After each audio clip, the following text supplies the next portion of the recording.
The last goblin is slain. He falls dead into a puddle of piss along with his fallen allies, and with the last guard dead, you all rush into the next room.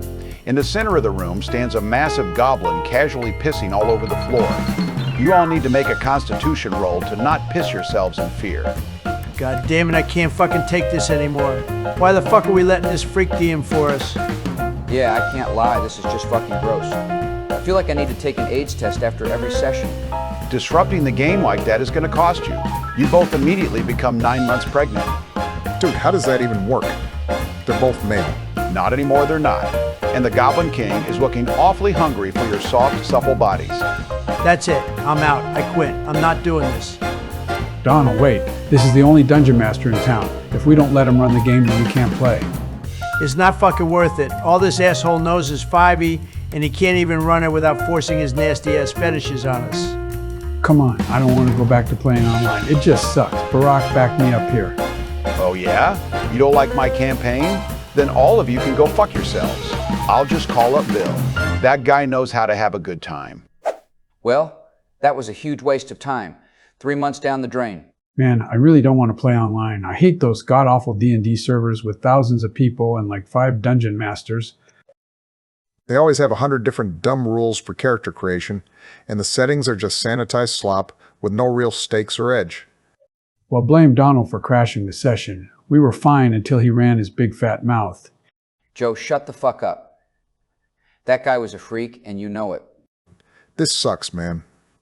I'll catch you guys later. I'm going home. Damn, what are we gonna do now? Hello there, friend. Huh? Who the hell are you? I couldn't help overhearing that you and your friends have just lost out on a subpar dungeon master. Subpar is a massive fucking understatement. But yeah, we need a new campaign. Preferably a new system, too. Well, today is your lucky day, because I'm about to change the way you think of tabletop gaming forever. Tell me, have you ever heard of the Mutant Epoch? This is the place. This is where we're gonna game from now on. Okay, Don, you are officially a certified retard. I knew you were full of shit. Why the fuck did you drag us out to the ghetto for a stupid-ass prank like this? It's not a prank. I told you the guy said to bring a group of 4 here to play a campaign.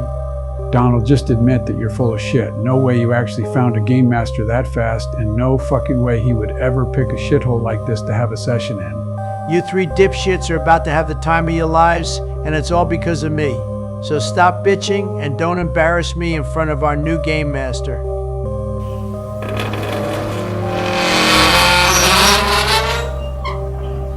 Hello, Donald. I was beginning to think you weren't going to show. That would have been very unfortunate. So you're the mysterious game master? Who are you, really? You'll find out when the time is right. For now, I will kindly ask you 4 to step inside and follow me to the game room. Mind your manners, assholes. You fucked this up and it's back to playing 5e with furries on roll 20. Alright, we get it, so calm your orange ass down. Yeah, watch who the fuck you're talking to like that, young blood. You already know shit ain't sweet out here.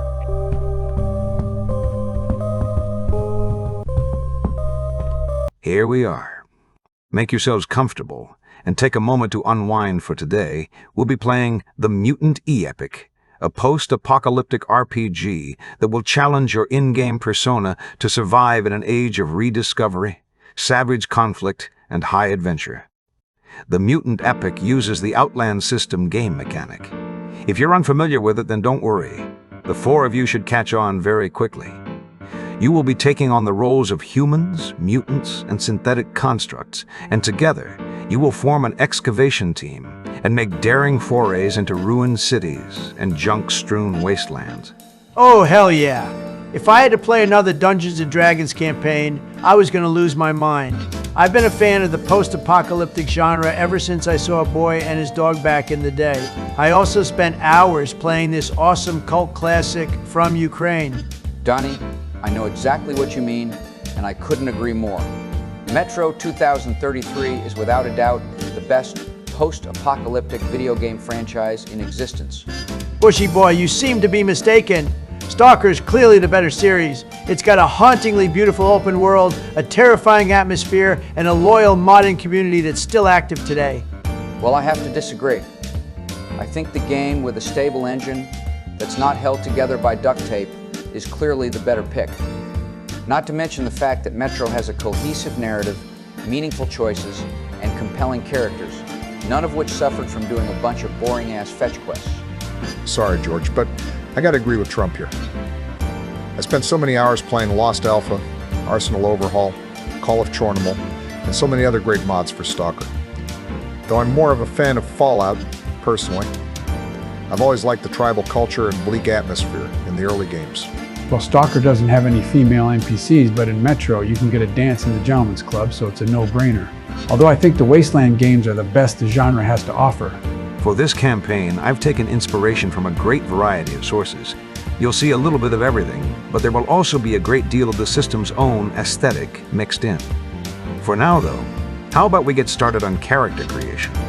For this campaign, we'll be using both the original book, known as the Hub Rules, as well as the recently released expansion rules. All of you take a character sheet and follow along. To start, you'll be deciding your character type. Each of you needs to make a DL100 roll and find the character type that corresponds to your result on this table. 86. I'll be playing a mutant. I rolled a 62, so I'll be playing a transhuman. The fuck does that mean? This game better stop playing with me before I lose half my voter base. Transhumans are genetically engineered beings designed to improve upon the shortcomings of clones and bioreplicas. They have the mental and physical traits of a super race, but lack the social skills and personality of standard humans. Most are brought up in pure, stock human strongholds, where they are raised by the cold clinical indifference of scientists. They also get a huge boost to all their traits. Holy shit. All of the character types have unique pros and cons. That 62 George rolled means he'll be playing a mutant, so he'll be getting some mutations to play around with. You mean X-Men mutations like teleporting and flying? Or is it just gross stuff like stunted arms and cancer growths? Both. It all depends on what George rolls later on. Now that you've got your character types, we're going to be deciding your casts. Your cast is your character's career or upbringing prior to the start of the campaign. This will determine your starting funds, what skills you start with, and whether you have any bounties on your head. Simply roll a D100, then look for what cast the result aligns with under the column that matches your character type. Then look at the following table and take note of all the trait bonuses, set skills, and skill rolls your cast comes with. I rolled a bounty hunter, so I have 3 skill points in killer and 1 point in both dodge and stealth. But what's this outfitting code? We'll get to that later. For now, just write down your code and then turn your attention to the skill set rolling table below. Your cast came with both set skills that are automatically given and a varying number of skill set rolls. Each skill in the game falls under one of these sets. Skills like communications, linguistics, and zoology fall under educated, while pickpocket, lockpick, and lying fall under criminal, though there is some overlap. All this really means is that if you're a laborer by trade, you'll start with skills that reflect this. Use your 100-sided dice to roll all your skills now. This is really different from what I'm used to. Depending on your rolls, you can end up with a useless character who has a bunch of mismatched skills. Yeah, but the randomness kind of makes it fun. It's better than just having the same old classes over and over again. This way, you'll never play the same character twice. Now that you've got your character type, cast, and skills, we'll be generating your traits. The Hub rules offer a variety of ways to do this, but my personal favorite is the shuffle system for its simplicity. Just make 8 DU100 rolls. Determine their value with this table, and apply them as you see fit, along with the appropriate modifiers. Once that's done, we need to sort out Joe's cybernetics and George's mutations. Normally, these would be randomly rolled for, but I'll allow you to pick them yourselves. I'd like to focus on mutations that rely on my high perception. I'll take this mutation called Beam Eyes, as well as Eagle Vision. I can make myself a cool bloodhound. I appreciate the offer, but I'll take my chances with rolling randomly for my cybernetic implants. Looks like I've got some Wolverine claws and a laser pistol. This has all been pretty straightforward so far. What comes next? Now, let's see about some more minor details to flesh out your sheet. Your base strike value ranges from 1 to 50. Your base movement is 6. Your base defense value is 0. On the height and weight table, simply find your character type and roll both height and weight on the relevant columns. You'll also be rolling for your swimming ability and hand dominance. This may seem trivial at first, but trust me, in the heat of gameplay, all these things matter. If you lose your dominant hand through injury, this will greatly hamper your combat proficiency. You really did a good job of helping us through that, Mr. Man. I have to agree. Nobody teaches new systems like this guy. Nobody. Haven't I always said that? No? Yep, I've always said that. I appreciate that a lot, Donald, but you should be praising William McCausland for his amazing work. He's constantly working on new content for the game and is always showing off art for upcoming releases in the community Discord. There's just a bit more we need to go over before we officially begin our session. The equipment code you wrote down earlier will determine all the items your character will start with. Along with these items, you each will receive 1 roll on the starting armor and weapon list, though some codes give you additional rolls. The last thing I'll explain for now is that this system uses experience factors, which are gained by totaling the party's individual factors. You earn these through defeating, killing, or capturing foes at your discretion. 10% of the market value of all your loot obtained while adventuring will be rewarded in factors as well, but items gained through barter and commerce are excluded. I will also hand out factors in D20 or D100 units at any time to characters who impress me with clever skill use and dramatic roleplay. Rank changes occur between sessions or, on rare occasions, between in-game days as the situation calls for it. As you go up in rank, you gain bonuses to your strike values and endurance. You gain additional attacks per round and skill points as well. You also get to roll once per rank up on the bonus gain matrix, but we'll discuss this more when the time comes.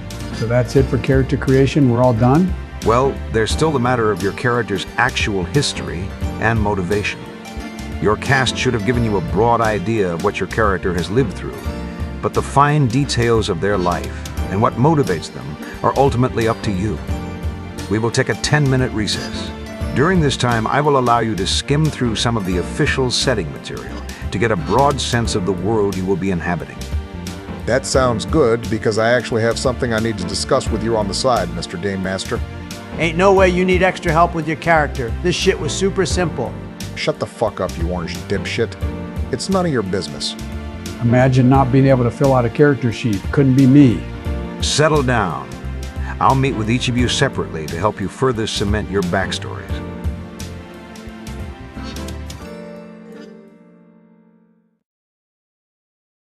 All right, you all have had ample time to consult the setting guide and expand your backstories. I'm sure you're all ready to get this campaign going. Damn right. Let's get this thing started. Thanks for sorting that out with me. I think my character is pretty interesting now. Well, now you've got me curious. Want to give us a sneak peek? No can do, Joe. All will be revealed when the time comes, and not a moment sooner. I'm glad you're all excited about your characters, and I sincerely hope you enjoy your first taste of gameplay today. Before we get started, there are just a few things I want to disclose. First, I feel I should warn you all now that the setting for this campaign is brutal. There will be violence, death, and mentions of other dark themes that some might consider distasteful. It's important to me that you know beforehand what you're getting into. Second, this is a cooperative game. It is always in your best interests to assist each other whenever possible and uplift one another. That being said, I understand that table banter is inevitable, but just keep it to a minimum. Yeah, that sounds fair. No objections here. You hear that, Donnie? No picking on Joe. Fine, I'll cut Sleepy Joe some slack, but if he fucks up in a big way, I'm gonna let him have it. Fuck you, Donald. I bet you'll be the first one to fumble a roll and get killed. If we have to bail your ass out in combat, I'm never going to let you hear the end of it. All right, settle down, and I'll set the stage. The Crossroads region, which lies along the Tainted Sea, is perhaps the most diverse and heavily populated area for hundreds of miles. Not only are the geography, ruins, and fauna of great interest, but so too are the varied societies. These emerging nations exist in a state of ever-increasing hostility, at odds over their extreme differences in race, religion, and politics. 4 factions exist here. The largest two, the purists and mutant supremacists, are permanently at war with each other. The smaller 2 factions, the Northern Freehold and Southern Freehold, are aligned so closely that they are practically one nation, yet separated by terrain and mutual enemies. The mutant supremacist or aberrationist nation called the Dominion of Aberratia is situated along the central coastline and reaches to the edge of an immense forest called Twisted Wood. The religiously dominated Holy Purist Empire, a low-tech theocracy ruled by a vicar and his clergy, controls much of the south and are permanently engaged in a bloody war with the mutants of the adjacent dominion. Finally, there are the independent and freehold communities, which are either barter forts, excavation outposts, or free towns where a man or mutant, cyborg, synthetic human, bestial human, or even a self-aware android can make a home for himself. Among these more liberal, accepting communities of survivors, there are 2 major coalitions. Both are called freeholds, with one, the lower freehold being pinched between the Dominion of Aberratia and the Holy Purist Empire in the south, while 2, the north, is the considerably larger, loose-knit nation of the Northern Freehold, which is dominated by the region's largest city called Overpass. The Crossroads region is the most heavily populated region around. Caravans and barge loads of migrants arrive each year. These settlers often come to answer the call to arms by one faction or another in their noble wars. Others wish to explore the numerous ruins, or else to merely escape the lawlessness and brutal wars of adjoining regions. For an excavator, there is no shortage of ancient structures to explore. Our campaign begins about 20 miles south of Sour Canyon River in the Northern Freehold. Surrounded by endless grass and shrublands is a Cadillac Escalade. The vehicle has long been stripped of all mechanical parts, leaving only the body and the fine leather seats. The rickety wooden wheels it's been fitted with roll along down the trail, pulled by a team of workhorses. A man sits on the hood of this odd carriage and drives the animals, occasionally shouting at the beasts to drive them on. Sitting inside the Escalade is a young man of just 20 years. He's dressed in a faded black suit, and covering his face is a gas mask, leaving only his well-groomed hair exposed. This is Harlan Crane, and he and his family have been associates of the Overpass Trading Guild for generations.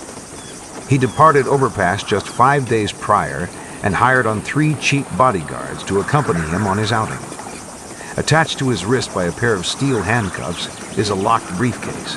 My lord, this country air is going to be the death of me. These filters aren't doing a damn thing. I don't suppose any of you carry spares. Oh, what am I saying? Of course you don't. In any case, it's too damn quiet in here. Go on now. Let's get some conversation going. You there up front. Tell us your name. Harlan Crane demands it. Sitting in the driver's seat with his legs propped up on the dash is a man of maybe 40 years. Though some of his hair has started to turn gray, he still has an immaculate mane of golden locks that perfectly frames a handsomely sculpted face. He's dressed in a red coat above a finely embroidered shirt. Sprawled across his lap is an old double-barrel shotgun that he is loading and unloading over and over again. My name is Sidrovich. I was a scout in the Southern Freehold for a while, but now I'm doing freelance work wherever I can. You made a smart choice hiring me on, Mr. Crane. I'll make sure you get back to Overpass healthy and whole. Sitting on Harlan's left is a much older man with long white hair and a scruffy beard to match. He's wearing a black sleeveless tabard that's fastened to his waist by a thick leather belt. Both of his arms are cybernetic replacements that look extremely expensive compared to the usual hack jobs done in the wasteland. Sheathed on his back is a massive machete. I am designated BZOR5, though some call me Boars. If you like, you may call me that as well. My clan makes a living hunting down criminals all over the Crossroads. Sometimes mutant creatures too, when the pay is good enough. I was tracking down a pair of bog billies, but the trail took me a little too close to Dominion territory, so I called off the hunt. Didn't feel good canceling a contract like that, but what can you do? Yes, I am familiar with the work of your kind.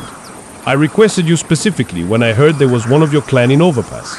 I expect nothing less than excellent service from you, Boars. In the passenger seat is a figure hunched over, sitting deathly still and not making a single sound. To the point, it's impossible to tell if he's even breathing. A gray poncho is pulled tight around his shoulders and drapes down his body. A scabby, pale hand can be seen briefly pulling the poncho tighter around his body. A large, wide-brimmed hat sits low on his head, leaving only his cloudy gray eyes visible.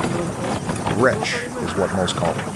I appreciate you hiring me, Mr. Crane, but I'd like to get this business over as soon as possible. Come on, be serious. That can't be your real name. I never said it was, bitch. I said it's what people call me. Stay in character before you get dicked down. Shut your corny ass up. I was just trying to learn about your character, but fine. You don't mind me saying Mr. Wretch. From my experience, a man only uses a fake name when his real one is no good. You an outlaw? Easy there, Boars. Can't have my hired help slapping each other in chains. I'm sure Wretch here has a perfectly good reason to go by this alias. Think what you like, but keep your suspicions to yourself. I'm no criminal. Hold on, you mentioned before that there's only 3 of us in the car. What about Bush? Where's his character? We'll get to that. For now, just play along. If you don't mind me asking, Mr. Crane, what business could a man like you have in Little Prairie? Harlan leans his head out of the Escalade carriage and peers through the lenses of his gas mask into the distance. You see that blot on the horizon? That there is a town called Oasis, and there lives my great-uncle Vance. Or, lived, I should say. See, old Vance went and kicked the bucket recently, and I've been given the tremendous honor of settling his affairs and getting his estate in order. That sounds like a really simple job. Why bring along 3 guards? 3 reasons.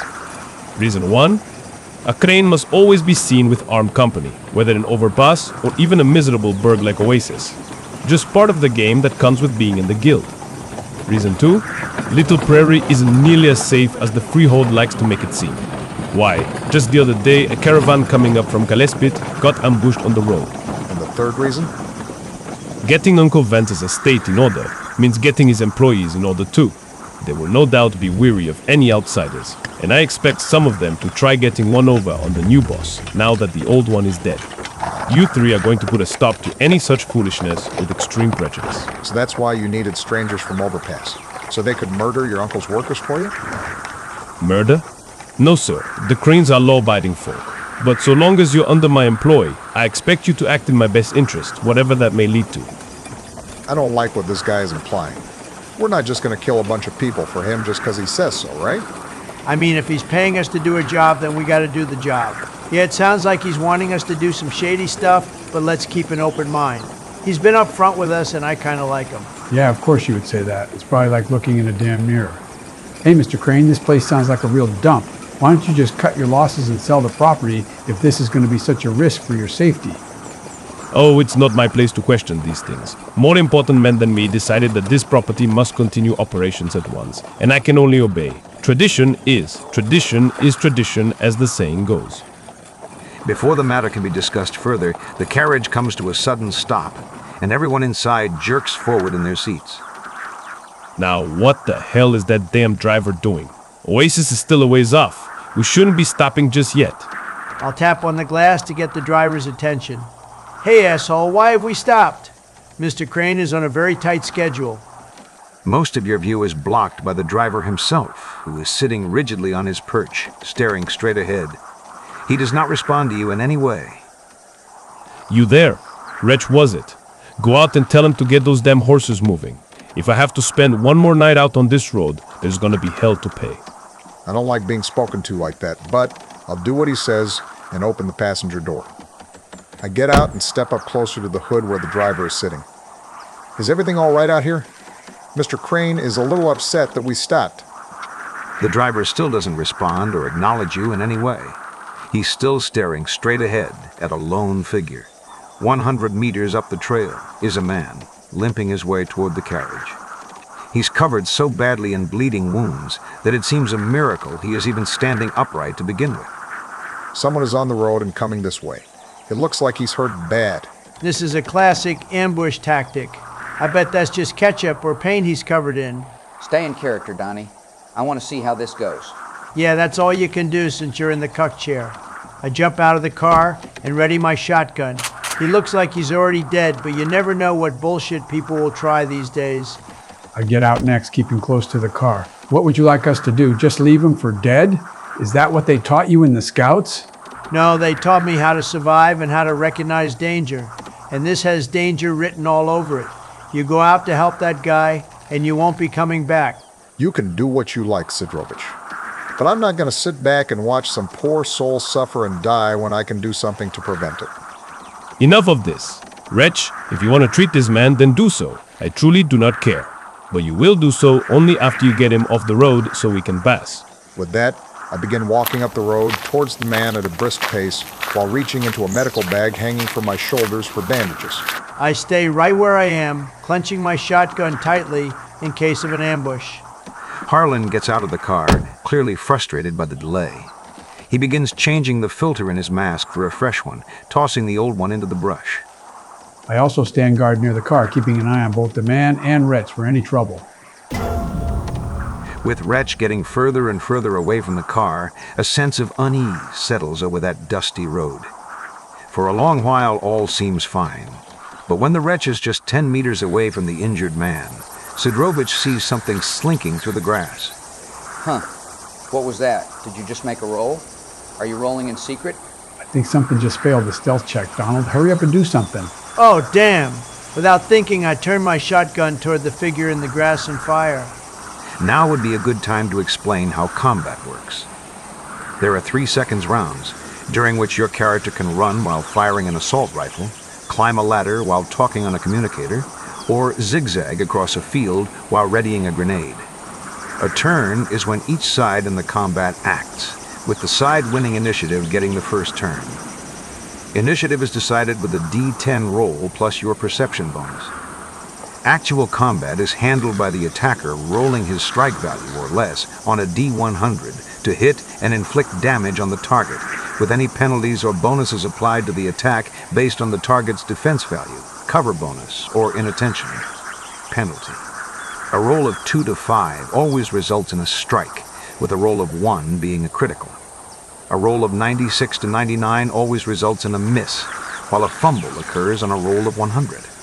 So basically the rule is to subtract the defender's defense value from the attacker's strike value.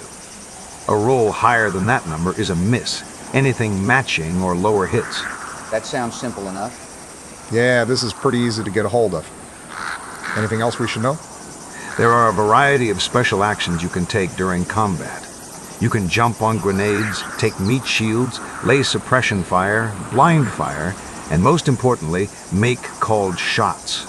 Called shots? What are those? Prior to the strike roll, you can choose to do a number of special attacks, like shooting a weapon out of a hand, kicking the groin, slashing a hamstring, or throwing sand in the face. There are 2 methods of doing these, called shots. A carefully aimed attack takes 2 rounds of carefully timing your shot. An immediate attack, however, is quicker, dirtier, and less accurate, but can save your skin in a pinch. Okay, this system is officially 100 times better than D&D. Fuck 5th edition, and fuck that dogshit dungeon master. So, if we take Donald's base strike value of 50 and add his trait, weapon, and relevant skill bonuses, we get 66. Then we subtract the target's defense value of 7, and we get a final value of 59 that you need to roll under. All right, here goes. Let's fucking go. Good shit. Roll for damage, fat boy. That's 10 damage. The shotgun blast echoes across the prairie for what seems like miles. The horses begin to wildly whinny as they buck against the reins, and in the distance, a flock of crows loudly caw as they take flight. And there stands Sidrovich with a smoking shotgun in hand, standing over the corpse of an emaciated dog. What the fuck, Donald? You killed the dog? You're going straight to hell for this. I had no choice. He was coming right at me. Bullshit. You just fucking executed that poor creature for nothing. It didn't even attack you. Shut the fuck up, you whiny liberal bitch. If it didn't want to get smoked, it shouldn't have been creeping around. Ahem! Harlan stands quivering against the car as he looks down at the dog's corpse.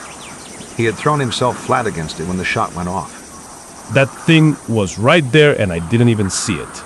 It was almost on me. It could have taken my throat. There's no chance it could have taken on a grown man. Looks like it was starving, or else I doubt it would have gotten so close. Just breathe, Mr. Crane. You're all right.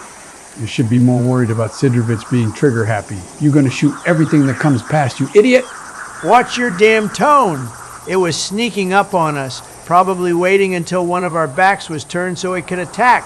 While those two are arguing, I keep making my way towards the bleeding guy. How far away am I now? You close the last few meters to where the man has collapsed to his knees. He reaches out a shaky arm as you draw closer, his eyes silently pleading for your aid. Hold on, friend. Just calm down and I'll take care of your wounds. Just then, your ears are filled by a shrill ringing. It isn't loud enough to hurt you, but the moment it starts, the wounded man begins convulsing in pain, collapsing in a bloody heap as he writhes on the ground. I reach down to get him on his back. Hey, I'm here now. Just calm down and stop squirming. I'm gonna fix you right up, understand? The second you reach out to touch him, you begin to feel your hand burn with pain. It's as if someone is slowly slicing through your skin with a hot knife. And when you look at the man, you can see that his skin is being peeled away, strip by strip. What the fuck? I immediately snatch my hand away and take a step back. Just like that, the pain stops. But your hand is now red raw and your skin is peeling. So it's not an attack that's being directed at me? Not that you know of. It might be a radius thing. You can probably still save the guy if you pull him out. I look horrified at the bloody mess before me before steeling my nerves. I reach down with both hands to quickly grab him under the shoulders and drag him away from whatever is causing this. Make a strength hazard check for me, Barack. A what check? A hazard check is basically a skill check. Whenever you do something that requires a deal of effort or finesse, I'll ask for a hazard check. Hazard checks start at rank A and grow in difficulty all the way to rank M. For this instance, I'll say dragging an injured man to safety is rank C. Now we just look along this left-hand side of this table to find your relevant trait score. We match it to the rank of the check, and then we get the score you need to roll under to succeed. Oh, okay, that makes sense. What's your strength score, Barry? It's 12. 12? How the hell do you have a strength score of 12? You gotta be trolling. Let me see your sheet. Keep your hands to yourself. I'm telling you, my strength is 12. Is that even possible? Well, Barack was extremely unlucky with his rolls. That's all I can say. The man is in tears now, and he even curses at you when you begin dragging him. But with great effort, you manage to pull him just a few meters, and almost immediately he stops screaming, now quietly sobbing as he lies on his back. I'll force him to his feet and put his arm around my shoulder to help him to the car. Come on, friend. You're almost there. Just a little bit further. Sidrovitch, you're still not off the hook for shooting that dog for no reason. Our job is to keep Mr. Crane safe. The who or what doesn't matter. The dog got too close, so I shot it. I begin reloading my spent shotgun shell while I speak. Besides, we got bigger problems than Poochie now. I can't say I'm too torn up about the thing being killed. Could have easily been something more ferocious. Oh my good lord. Harlan points towards the slowly approaching figure of Wretch. He is still carrying the injured man towards the car, but slowly emerging from the brush just 20 meters behind him are no less than a dozen feral dogs. Okay, Barack, now's the time to forget that asshole you're carrying and run to safety. Dude, I'm not just gonna do that. It's not what my character would do. Oh, don't give me that shit. You're about to get killed over some random NPC who's just gonna die anyway. Rather than charging at Wretch, the dogs all bow their heads low in submission to one final figure that slips out onto the road. Standing there, towering above the others, is a canine with shaggy black fur. From the neck down, it appears to be an ordinary Great Dane, but one look at its face is enough to fill you all with a sense of dread. The dog's head has been completely warped by what appears to be its brain, a mutated, bulging mass that pulses and throbs beneath its skin. No less than 15 beady eyes are scattered across its face, all blinking and swiveling independently of one another. Uh-oh, I think I just had an accident. Yeah, I know what you mean.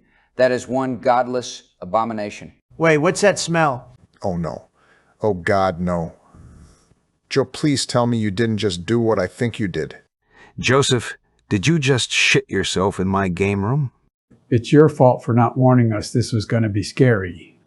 You guys know how I get when I'm scared. He literally warned us at the start. You are a grown-ass man. There is no fucking way that you should be shitting yourself like that. What the fuck is wrong with your dementia-riddled ass? Okay, Donnie, ease up. Yeah, it's gross, but you're going too far. Shut the fuck up, Towers. Whose goddamn side are you on? I swear you've become such a little bitch lately. Okay, I see that tensions are high. We'll call it here and let Joe go home to get cleaned up. We'll try again tomorrow. Sound good? Damn, that sucks. That encounter was actually pretty cool, and I didn't even get a chance to play. I promise we'll get to you tomorrow, George, and it will be worth the wait. All right, that sounds fair. Guess we'll see you next time then.